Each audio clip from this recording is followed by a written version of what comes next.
खेल परिक्रमा।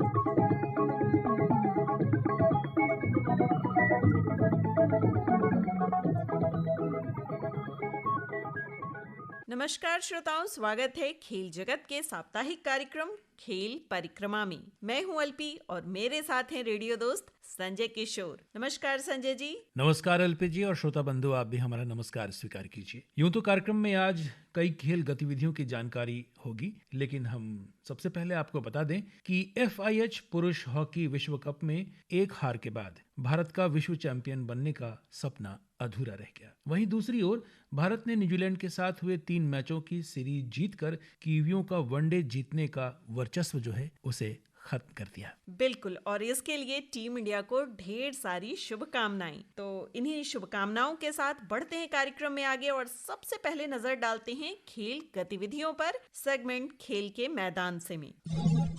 रोहित शर्मा के 101 और अंशुमान गिल के 112 के शतकीय प्रहारों के बाद गेंदबाजों के उम्दा प्रदर्शन ने भारत को मंगलवार को तीसरे और अंतिम मैच में न्यूजीलैंड को 90 रनों से हराकर सीरीज में 3-0 से क्लीन स्वीप किया। भारत ने 13 साल के बाद कीवियों का पूरी तरह से सफाया किया। भारत से मिले 386 रन के लक्ष्य के जवाब में न्यूजीलैंड 41.2 ओवर में 295 रन पर आउट हो गया। डेवॉन कॉनवे ने सर्वाधिक 138, जबकि हेनरी निकोलस ने 42 और मिचेल सेंटनर ने 34 रन बनाए। भारत के लिए शार्दुल और कुलदीप यादव ने 3-3 मैच, जबकि चाहल ने 2 विकेट चटकाए। टॉस हारकर पहले बल्लेबाजी करते हुए रोहित और गिल ने पहले विकेट पर 212 रन जोड़कर भारत को तूफानी शुरुआत दिलाई। यह न्यूजीलैंड के खिलाफ पहले विकेट के लिए किसी भी टीम की सबसे बड़ी साझेदारी है। इन दोनों ने सहवाग और गंभीर के 14 साल का पुराना रिकॉर्ड को तोड़ दिया है। शुरुआती 26 ओवर में 8 रन प्रति ओवर के हिसाब से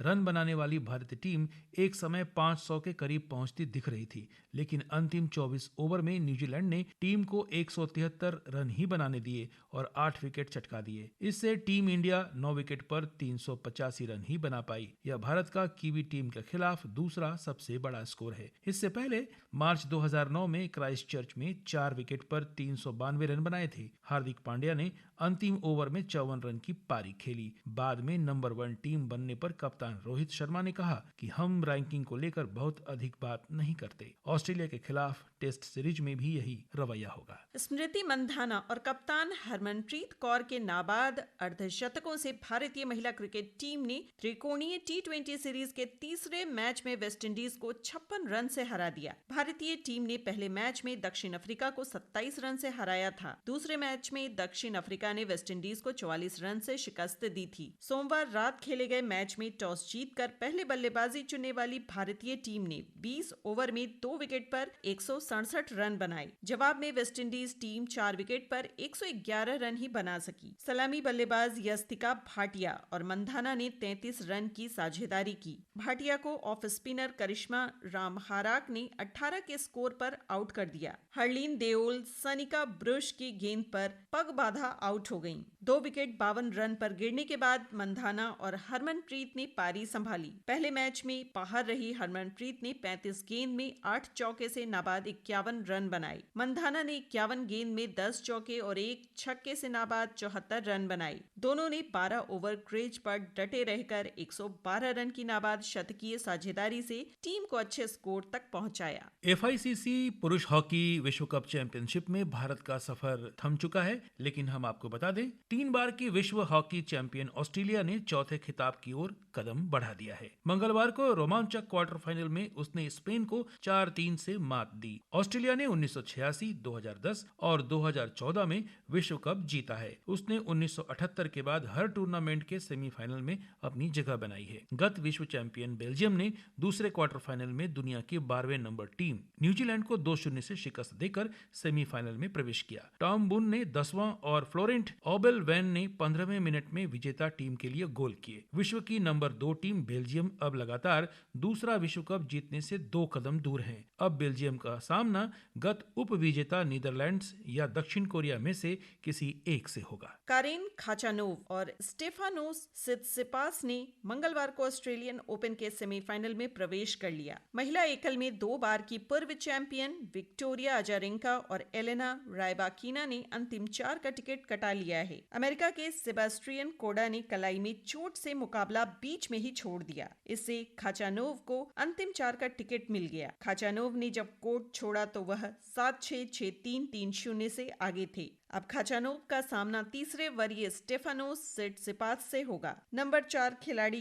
यूनान के सिट्सिपास ने चेक गणराज्य के जीरी लेहेका को 6-3, 7-6, 6-4 से मात दी। बेलारूस की दिग्गज विक्टोरिया अजारेंका अपने तीसरे खिताब के और करीब पहुंच गई हैं। उन्होंने जेसिका पेगुला को 6-4, 6-1 से हराया। अब उनका सामना पिछले साल की विंबलडन चैंपियन एलेना रायबाकिना से होगा। 23 साल की रायबाकिना ने वेलेना ओस्टापेंका को 6-2, 6-4 से हराया। थाईलैंड की कुनलावुत विदितसन और कोरिया की आन सियांग रविवार को इंडिया ओपन बैडमिंटन टूर्नामेंट में पुरुष और महिला वर्ग में चैंपियन बने। कुनालवुत ने फाइनल में 2 बार के विश्व चैंपियन और ओलंपिक चैंपियन विक्टर एक्सलेन को 64 मिनट में 22-20, 10-21 और 21-12 से हराकर अपना पहला सुपर 750 टूर्नामेंट जीत लिया। युवा खिलाड़ी आन सियांग ने महिला एकल फाइनल में 2 बार की विश्व चैंपियन अकाने यामागुची को पिछड़ने के बाद वापसी करते हुए मात दी। 20 साल की आन सियांग ने 2 बार की विश्व चैंपियन अकाने यामागुची को 72 मिनट तक चले फाइनल में 15-21, 21-16, 21-12 से पराजित किया। सियांग की यामागुची पर 16 मुकाबलों में 6ठी जीत है, 10 में हार मिली है। सियांग इंडिया ओपन जीतने वाली पहली कोरियाई खिलाड़ी बनी। पिछले हफ्ते भी मलेशिया ओपन में इसी तरह के 3 गेम का फाइनल हुआ था, लेकिन वह इस मुकाबले में यामागुची से हार गई थी। पर इस बार उन्होंने दुनिया की नंबर 1 खिलाड़ी के खिलाफ लगातार हार के सिलसिले को तोड़ दिया। पुरुष युगल का खिताब लियांग वेनकेंग और वान चांग की जोड़ी के नाम रहा। इस जोड़ी का यह दूसरा विश्व टूर खिताब रहा। उन्होंने पिछले साल जापान ओपन में यह ट्रॉफी हासिल की थी। दुनिया की 11वें नंबर की जोड़ी ने ओरान चिया और सोह वुई यिक की तीसरी वरीयता प्राप्त जोड़ी को 14-21, 21-19, 21-18 से हराया। 2 युगल मैच नहीं हो सके क्योंकि बीमार होने के कारण चीन के 2 खिलाड़ियों को हटना पड़ा। वांग यी लियू हुआंग के साथ मिश्रित युगल और चेन किंग चेन महिला युगल फाइनल में जिया के साथ खेलने वाली को डायरिया के कारण हटना पड़ा। भारतीय महिला हॉकी टीम सोमवार को नीदरलैंड से हार गई। 3 मैच की सीरीज के पहले मैच में दुनिया की नंबर 1 टीम नीदरलैंड्स ने उसे 3-1 से हरा दिया। 24वें मिनट में ब्यूटी डुंगडुंग ने भारत को बढ़त दिलाई, पर नीदरलैंड ने 29वें मिनट में पेनाल्टी कॉर्नर से बराबरी की। फिर अंतिम क्वार्टर में नीदरलैंड्स ने दबदबा बना 2 गोल कर जीत दर्ज की। और अब कुछ स्थानीय खेल खबरें। पीयूष कुमार सिंह 53 रन व संजय कुमार सिन्हा 41 रन की बेहतरीन बैटिंग और राहुल राठौर के 16 विकेट और कुंदन शर्मा के 4 विकेट की शानदार गेंदबाजी की बदौलत पेशु ने जीत की पटरी पर लौटते हुए पटना जिला सीनियर डिवीजन क्रिकेट लीग में सिविल ऑडिट को 140 रन के भारी अंतर से पराजित किया। ऊर्जा स्टेडियम में पेशु ने 40 ओवर में 8 विकेट पर 207 रन बनाए। जवाब में सिविल ऑडिट की टीम ने 22.3 ओवर में मात्र 67 रन पर आउट हो गई। राहुल राठौर को प्लेयर ऑफ द मैच चुना गया। एकलव्य स्कूल की खुशी कुमारी का चयन भारत की फुटबॉल टीम में हुआ है। सुब्रतो कप और नेशनल फुटबॉल चैंपियनशिप में शानदार प्रदर्शन की बदौलत खुशी का चयन बतौर गोलकीपर भारत की टीम में हुआ है। जॉर्डन में होने वाले एशियन फुटबॉल चैंपियनशिप में खुशी देश का प्रतिनिधित्व करेंगी। उसके चयन पर बिहार खेल प्राधिकरण के महानिदेशक रविंद्रन शंकरन ने बधाई दी है। रणधीर वर्मा फाउंडेशन के तत्वावधान में पुरुष वर्ग में अंडर 17 और महिला वर्ग में अंडर 19 क्रिकेट प्रतियोगिता का आयोजन 3 फरवरी से होगा। फाउंडेशन के सचिव सतीश कुमार श्रीवास्तव ने कहा कि प्रतियोगिता के सफल आयोजन के लिए 7 सदस्यीय टीम गठित की गई है। अंडर 17 पुरुष और अंडर 19 महिला क्रिकेट चैंपियन में राज्य के विभिन्न जिलों की कई टीमें शिरकत करेंगी। प्रतियोगिता नॉकआउट आधार पर खेली जाएगी। गर्दनीबाग के संजय गांधी स्टेडियम में खेले जा रहे प्रथम Ambedkar Ramai Ram memorial under 17 cricket tournament में अंतिम 2 क्वार्टर फाइनल मुकाबला खेला गया। इसमें गोल्डन वैली सेंट्रल स्कूल ने GAC स्कूल को 3 विकेट से हराया। विजेता टीम के Pankaj Yadav man of the match बने। अभी हम ले रहे थे खेल जगत की जानकारियां सेगमेंट खेल के मैदान से, और आइए अब सुनते हैं दूरभाष के माध्यम से जाबिर अंसारी से की गई बातचीत। आप karate all India inter university में स्वर्ण पदक जीत के आए हैं। जाबिर अंसारी जी, आपका बहुत बहुत स्वागत है। सबसे पहले तो मैं आपको all India inter university karate championship में स्वर्ण पदक जीतने के लिए बधाई देती हूं, और आपसे ये जानना चाहूंगी, आप इस मुकाम पर पहुंचे, इससे पहले आपने कौन कौन से लेवल पे खेला है, कौन कौन से अवार्ड आपने जीते हैं, प्लीज आप बताएं। जी, बहुत शुक्रिया मैम आपका। मैम, इससे पहले कि हम 2015 से कराटे खेलना शुरू किए जी, तो हम 2015 से लेकर 2023 तक 11 स्टेट चैंपियन है, 2 बार राष्ट्रीय स्तर पर मेरा मेडल है 2017 और 19। फिर पूर्वी जोनल कराटे प्रतियोगिता में मेरा कांस्य पदक है 2020 में। जी, फिर अंतर विश्वविद्यालय कराटे प्रतियोगिता में कांस्य पदक जीते हैं 2022 में पटना यूनिवर्सिटी के लिए। जी, फिर खेलो इंडिया यूनिवर्सिटी गेम्स में मेरा चौथा स्थान है 2022 में। फिर बिहार सरकार द्वारा राष्ट्रीय स्तर के खेल सम्मान से 3 बार सम्मानित हो चुके हैं, जी, 2018, 21, 22। दक्षिण एशियाई कराटे प्रतियोगिता में सिल्वर मेडल जीते हैं 2017 में, जो श्रीलंका में आयोजित हुआ था। जी, फिर थाईलैंड ओपन कराटे प्रतियोगिता में पार्टिसिपेट किए थे 2018 में। जी, फिर अलग अलग देशों में आयोजित विश्व कराटे सीरीज में 3 बार भागीदारी एवं उत्कृष्ट प्रदर्शन भी किए हैं, जी, चीन 2018, तुर्की 2019 और इजिप्ट 2022 में। ये मेरी उपलब्धि। और अभी 2023 में पटना यूनिवर्सिटी के लिए गोल्ड जीते हैं all India inter university karate tournament में। जी। तो जैसे अभी आपने बताया कि 2015 से जो सफर की शुरुआत हुई है वो लगातार जारी है अभी तक आपका, और जी मैम। बहुत बड़े बड़े लेवल पे आपने खेला है, जिसमें नेशनल लेवल के जो टूर्नामेंट्स थे वहां आप गए, और अलग अलग देशों में आपने अपनी भागीदारी सुनिश्चित की। कैसा लगता है आपको बिहार के संदर्भ से अगर देखें तो बिहार का एक लाल इतने ऊंचे स्तर तक जाकर खेल रहा है, देश के लिए खेल रहा है, कराटे में नाम रोशन कर, आप खुद कैसा महसूस करते हैं? मैम, अच्छा लगता है, क्योंकि बिहार में इतने बड़े आबादी में जब मेरा नाम होता है कि ये राज्य के लिए मेडल जीत रहा है, देश के लिए मेडल जीत रहा है, देश का प्रतिनिधित्व कर रहा है, राज्य का प्रतिनिधित्व कर रहा है, तो बहुत खुशी होती है। जी, थोड़ा ये भी जानना चाहेंगे कि अभी अभी जो आपने गोल्ड मेडल जीता all India inter university tournament में, तो जो आपके अपोजिट जो खिलाड़ी थे, तो उनके बारे में आप क्या कहना चाहेंगे? मैम, वो भी अच्छा खेले, क्योंकि जो मेरा लास्ट राउंड था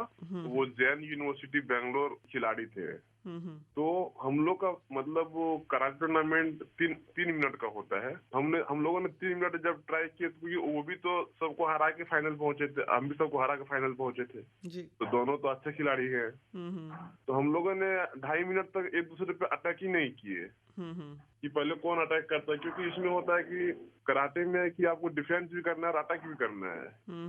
तो हम लोगों ने 2.5 मिनट एक दूसरे को भापने में ही लगा दिए। रेफरी बार बार हम लोगों को वार्निंग दे रहा है कि आप लोग खेल क्यों नहीं रहे हो, और अंतिम में उन्होंने हम पे अटैक करने आ ही गए। अच्छा। अटैक करना है, हमने उसका स्कोर ले लिया। मतलब पूरी टेक्निक के साथ, पूरी सोच समझ के साथ जब आप खेल में उतरते हैं तो सिर्फ शारीरिक बल ही नहीं, वो टेक्निक भी वहाँ काम करता है। बिल्कुल मैम जी।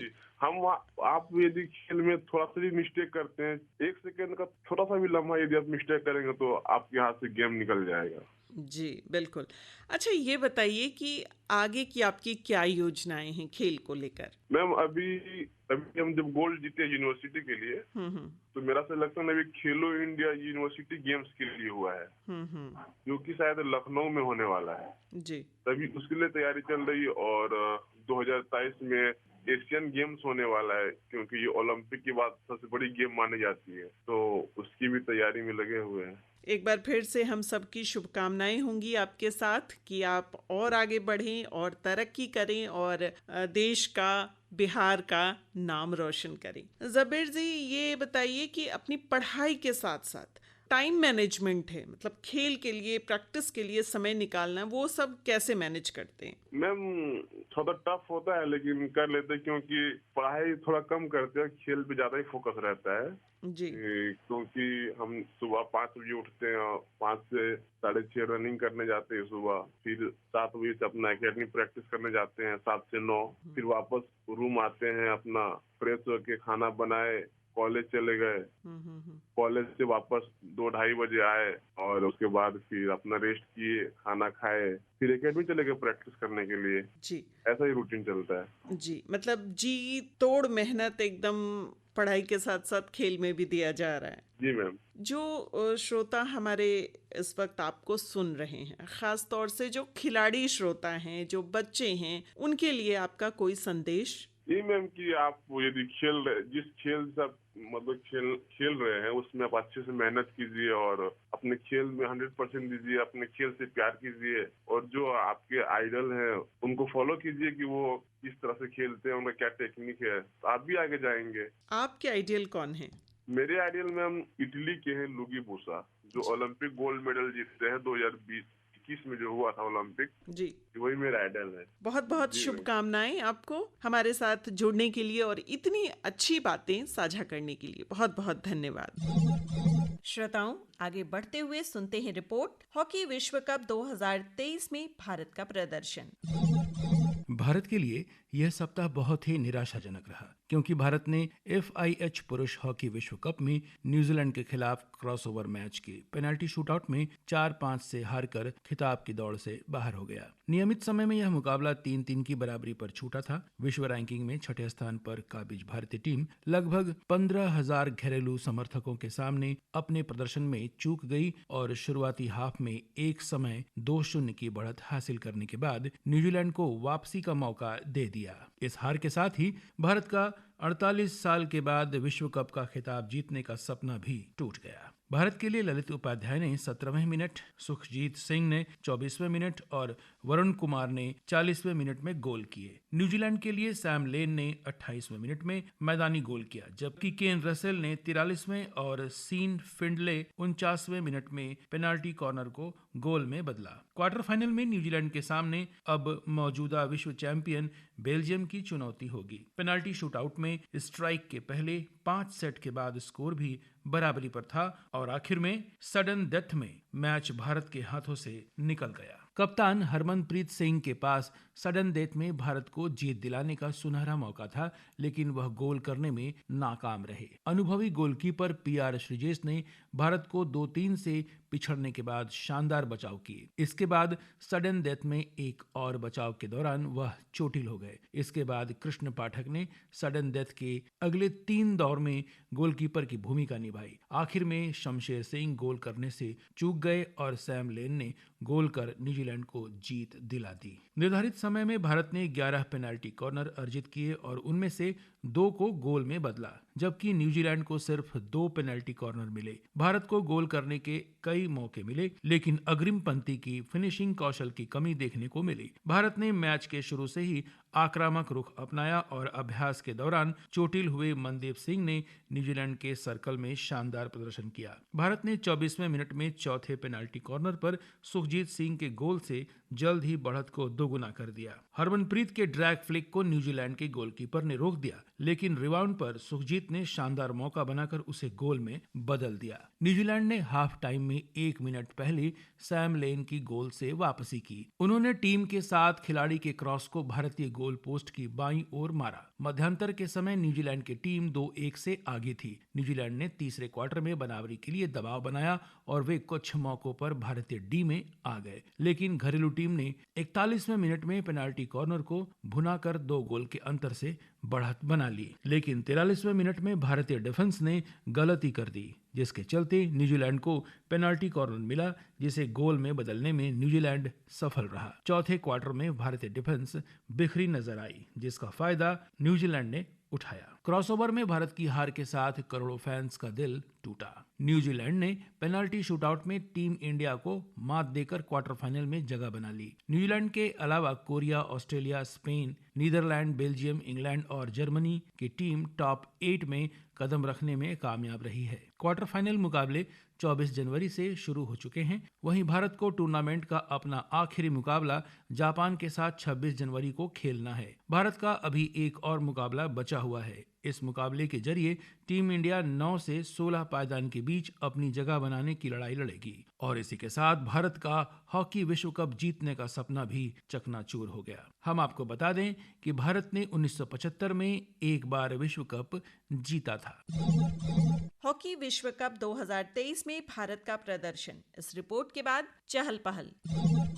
4 साल की उम्र में रैकेट थामने वाले फ्रांसिस टियोफू को अमेरिका के भविष्य के स्टार टेनिस खिलाड़ी के रूप में देखा जा रहा है। साल के पहले ग्रैंड स्लैम ऑस्ट्रेलिया ओपन के तीसरे दौर में पहुंच चुके टियोफू ने 20 जनवरी को अपना 25वां जन्मदिन मनाया। उनका परिवार सिएरा लियोन से अमेरिका आया था। उनके पिता मैरीलैंड के जूनियर टेनिस सेंटर में मजदूरी और चौकीदारी करते थे। इसके बनने के बाद उन्होंने वहीं पर एक कमरा दे दिया। टियोफू ने इसी सेंटर से खेल की बारीकियां सीखी। टियोफू ने पिछले साल यूएस ओपन के सेमीफाइनल में पहुंचकर इतिहास रचा था। वह पिछले 16 साल में इस ग्रैंड स्लैम के अंतिम 4 में पहुंचने वाले पहले अमेरिकी खिलाड़ी थे। अपने सफर में उन्होंने 22 बार की ग्रैंड स्लैम चैंपियन नडाल को भी हराया। टियोफू ने सीनियर स्तर पर एकमात्र खिताब 2018 में डेलरे के बीच ओपन जीता था। वह 15 साल की उम्र में ऑरेंज बाउल टूर्नामेंट जीतने वाले सबसे युवा बने थे। यूएस जूनियर ने रॉयल चैंपियनशिप जीतने के साथ ही 9 बार जूनियर एटीपी चैलेंजर के साथ फाइनल में पहुंचे और 4 बार जीते। स्टीफन एडबर्ग टेनिस की दुनिया का एक जाना पहचाना नाम है। 1980-90 के दशक में इन्होंने कुल 9 ग्रैंड स्लैम खिताब जीते थे। इनमें 6 एकल और 3 पुरुष युगल के थे। स्वीडन के स्टीफन ने 19 जनवरी को अपना 57वां जन्मदिन मनाया। दुनिया के इस पूर्व नंबर 1 खिलाड़ी ने अपने शानदार प्रदर्शन से कई उपलब्धियां अपने नाम दर्ज कराई थीं। इनमें सबसे बड़ी है एकल और युगल में दुनिया का नंबर 1 खिलाड़ी बनना। साथ ही यह इतिहास में जूनियर ग्रैंड स्लैम हासिल करने वाले एकमात्र खिलाड़ी हैं। इन्होंने 1983 में ही जूनियर स्तर पर 4 ग्रैंड स्लैम खिताब जीते थे। 1983 में प्रोफेशनल बने स्टीफन ने 1996 में संन्यास ले लिया था। इस दौरान ये लगातार एकल और पुरुष युगल मुकाबलों में खेलते रहे। युगल में 1987 में ऑस्ट्रेलियन ओपन जीतने से 1 साल पहले के युगल में शीर्ष रैंकिंग पर भी पहुंचे थे। दूसरी ओर 1990 में विंबलडन एकल जीतने के बाद यह विश्व रैंकिंग में शीर्ष पर पहुंच गए। इस तरह स्टीफन ओपन एरा में एकल और युगल में शीर्ष रैंकिंग पर पहुंचने वाले दूसरे खिलाड़ी बन गए। उनसे पहले अमेरिका के जॉन मैकेनरो यह कारनामा करने वाले विश्व के पहले टेनिस खिलाड़ी बने थे। स्टीफन लगातार 10 साल शीर्ष 10 खिलाड़ियों में भी रहे।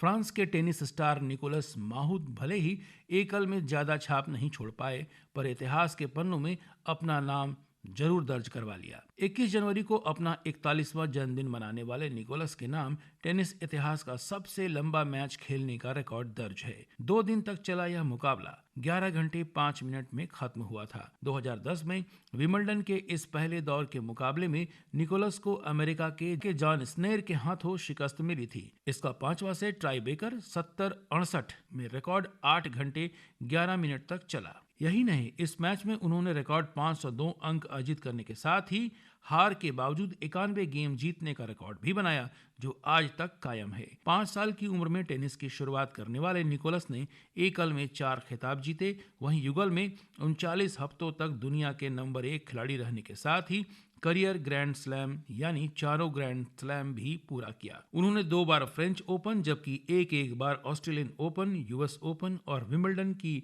युगल ट्रॉफी पर कब्जा किया। युगल में उन्होंने कुल 37 खिताब जीते, जिसमें से 2 एटीपी फाइनल्स और 7 मास्टर्स 1000 भी शामिल हैं।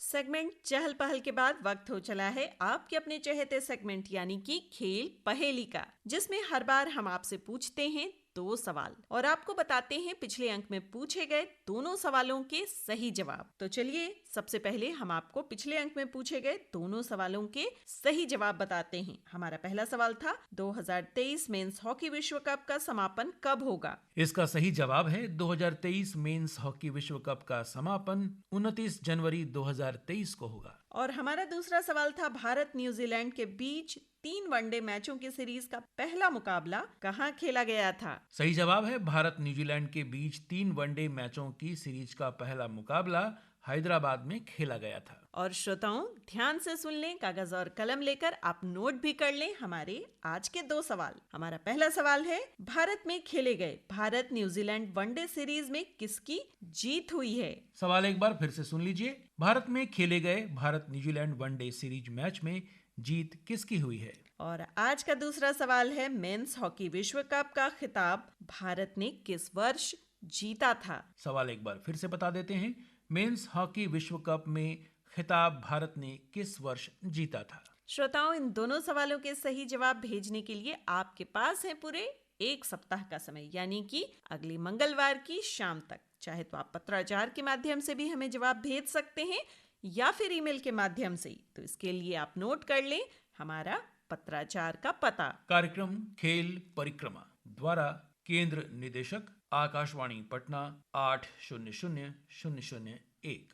हमारा ईमेल पता है kp.airpatna@gmail.com। और इसी के साथ खेल जगत के इस कार्यक्रम खेल परिक्रमा के अंतिम पड़ाव में हम आ चुके हैं, जहां हम आपसे विदा लेना चाहेंगे। लेकिन हम आपको बताना चाहेंगे कि कल गणतंत्र दिवस है और गणतंत्र दिवस की इस पूर्व संध्या पर हम आपको बहुत सारी शुभकामनाएं देते हैं। और साथ ही साथ कल विद्या की देवी सरस्वती का भी पूजन का दिवस है, यानी बसंत पंचमी है। तो इसके लिए भी आप सभी श्रोताओं को बहुत सारी शुभकामनाएं। बिल्कुल, आप इन दोनों ही त्योहारों को मनाएं, खुशी के साथ मनाएं और अपनी सेहत का ख्याल रखते हुए। जी, सेहत का ख्याल रखना बहुत ही जरूरी है, जैसा कि आप रखते आए हैं। तो आज भी हम आपसे गुजारिश करेंगे कि आप अपना ख्याल रखें। और अब हम विदा लेना चाहेंगे कार्यक्रम के प्रस्तुतकर्ता अंशुमान झा के साथ मुझे, यानी अपने रेडियो दोस्त संजय किशोर को और एलपी को आज्ञा दीजिए। नमस्कार।